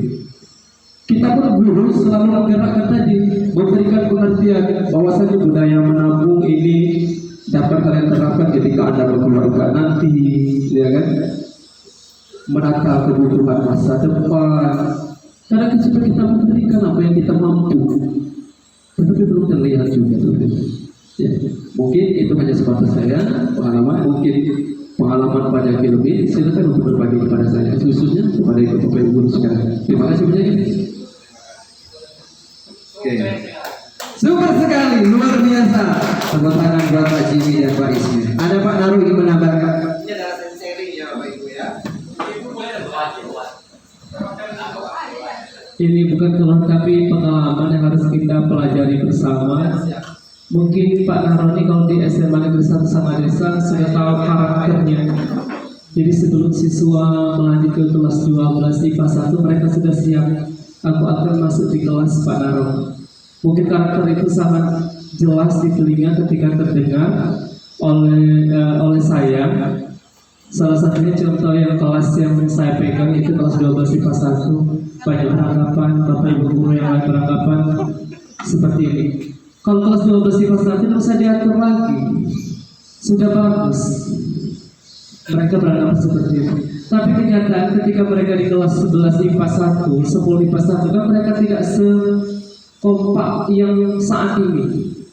Jadi di sini ada karakter khusus, memang ada trik khusus yang saya bagikan ke mereka supaya mereka tuh mempunyai kebersamaan, memiliki kekompakan dalam suatu kelas.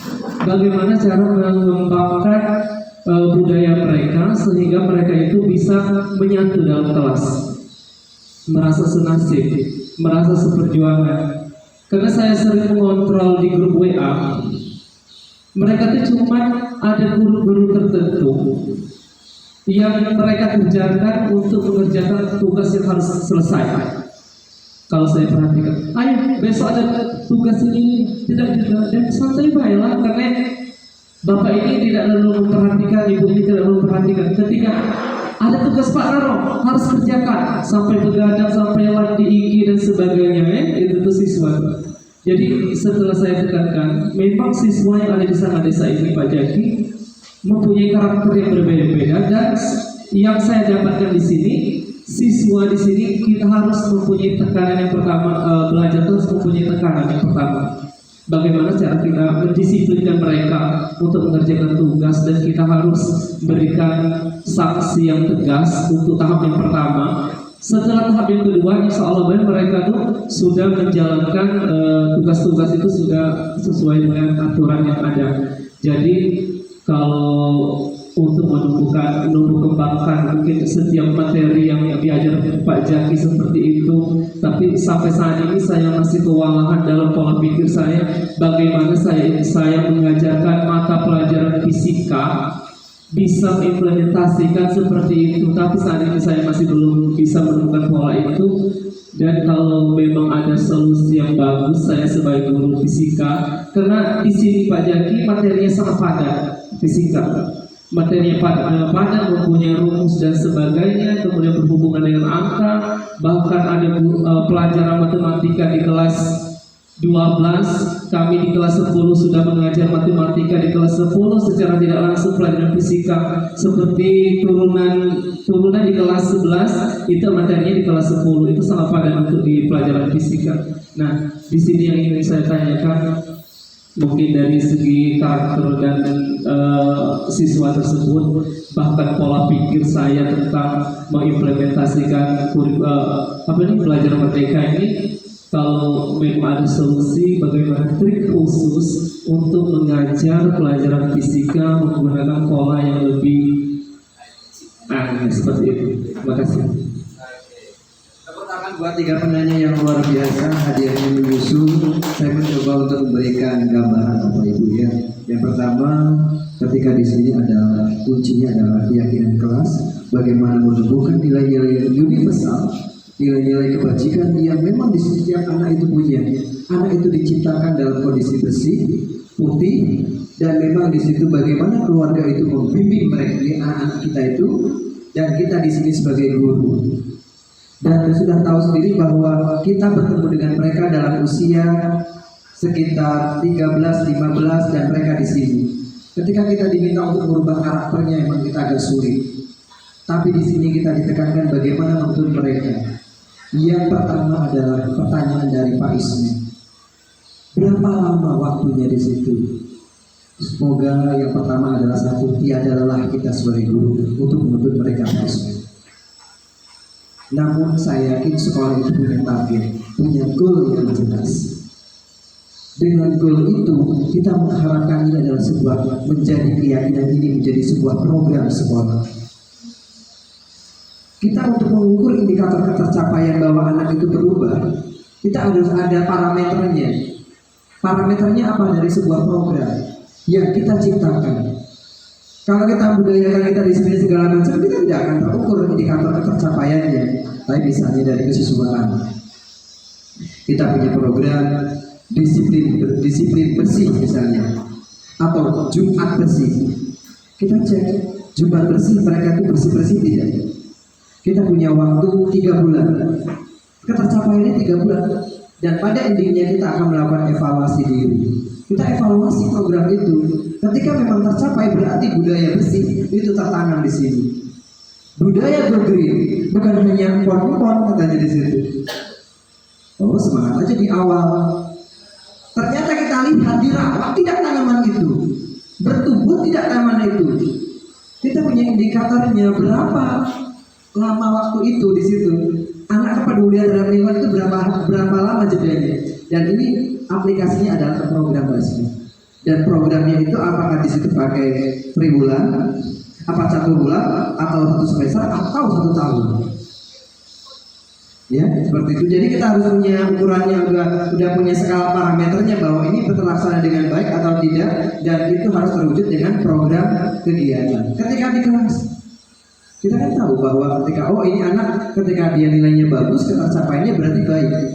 Ternyata setelah saya cek, hati saya dibuat rekam ya Bapak Ibu ya. Saya kirimkan nanti di grup ketiga ya. Dan mereka mencoba, saya kemarin saya kelompok ini, ternyata ada kelompok ini boleh masuk lagi nggak Pak? Awalnya nggak pakai seperti itu. Tapi ternyata ada perubahan Pak Ismail. Perubahannya terlihat ketika mereka menggunakan bahasa Indonesia dan mulai tertata.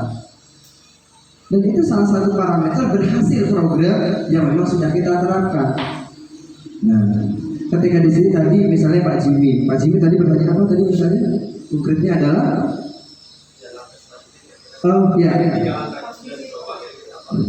tadi Pak Jimmy bahwa level tertinggi kita adalah sebagai manajer. Pak Jimmy tadi sudah penghubung, sudah sebagai teman, sudah ternyata ini sudah kembali lagi kasih sayang sudah kayak gitu ya, semuanya sudah dilakukan. Sekarang kita coba sebat orang tua bersalah juga sudah tadi ya Pak Jimmy ya. Ini anak gak berubah-ubah, ini anak Pak Jimmy ya gitu kan, misalnya gitu ya.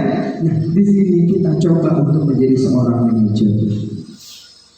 Kita mencoba untuk mencari permasalahannya di mana, solusinya di mana. Tidak apa-apa sekali-kali Pak Jimmy kalau misalnya punya waktu, ajak anak itu, kita mungkin sebagai teman atau mungkin sebagai partner dulu, kita ajak ngobrol mereka itu dalam kondisi yang berbeda. Atau mungkin sekali waktu saya pernah sebagai percaya atau tidak, dan anaknya saya tidak nyangka Pak. Tahun 2010 saya punya anak, dia keterima anak Sungai Keruh, rumahnya itu dari Ilalang.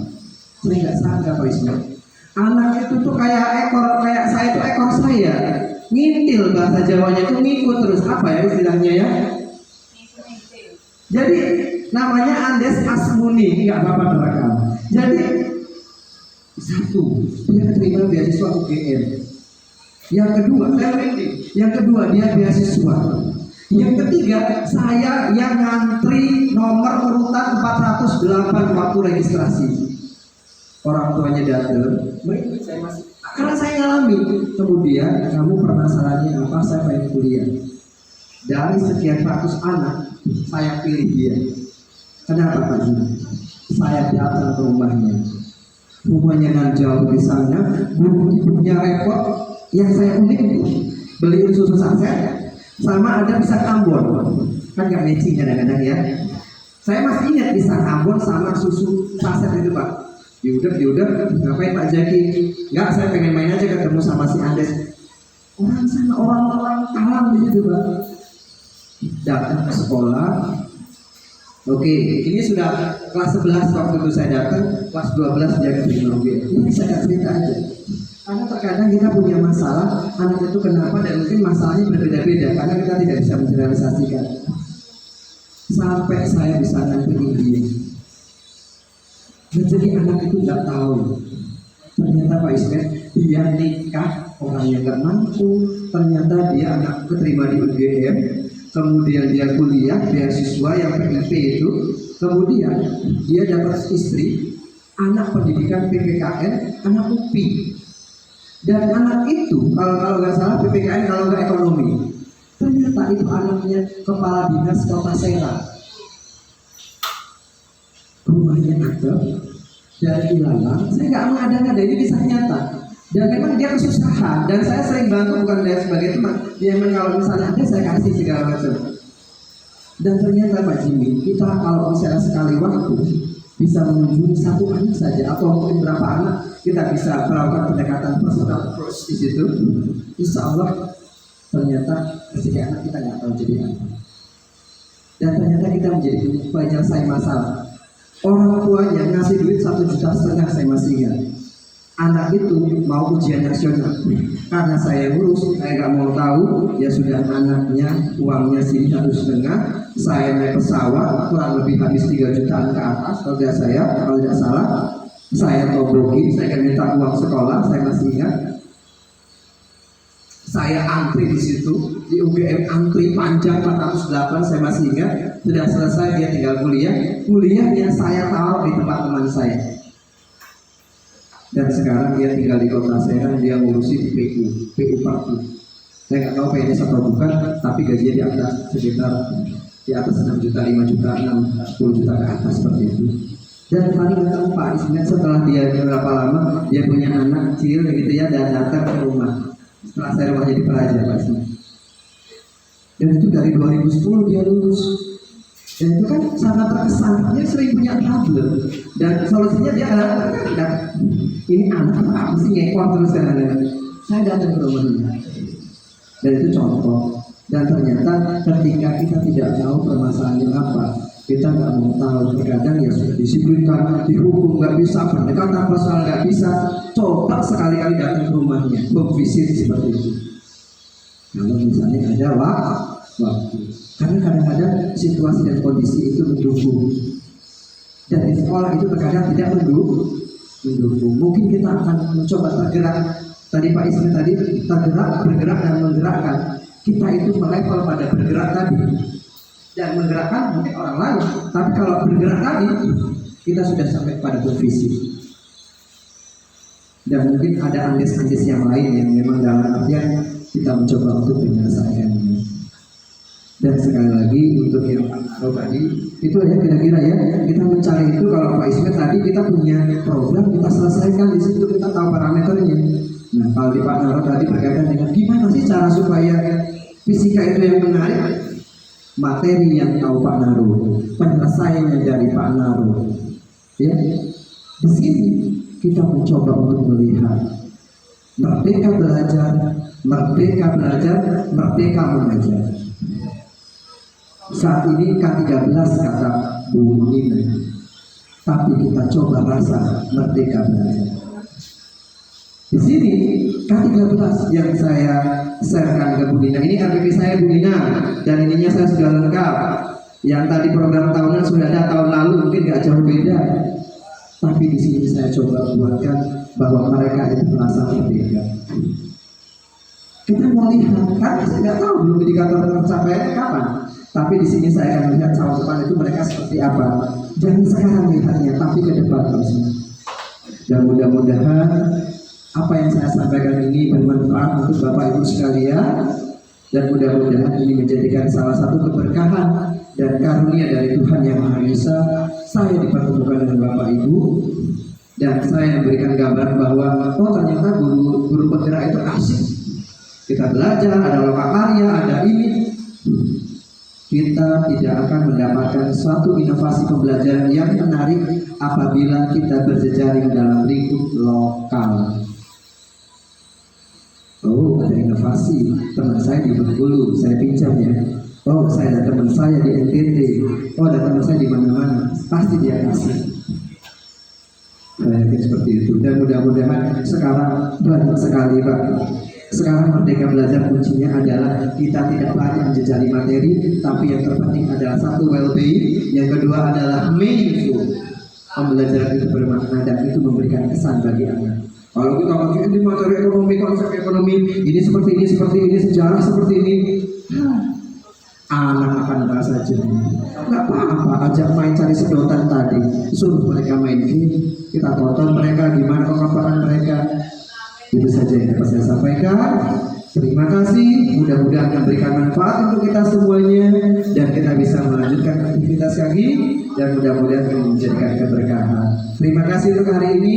Sebelum kita akhiri, nanti setelah selesai sesi ini kita ingin foto bersama. Saya izin foto bersama Bapak Ibu ya. Saya akhiri, wabillahi taufiq wal hidayah. Wassalamualaikum warahmatullahi wabarakatuh.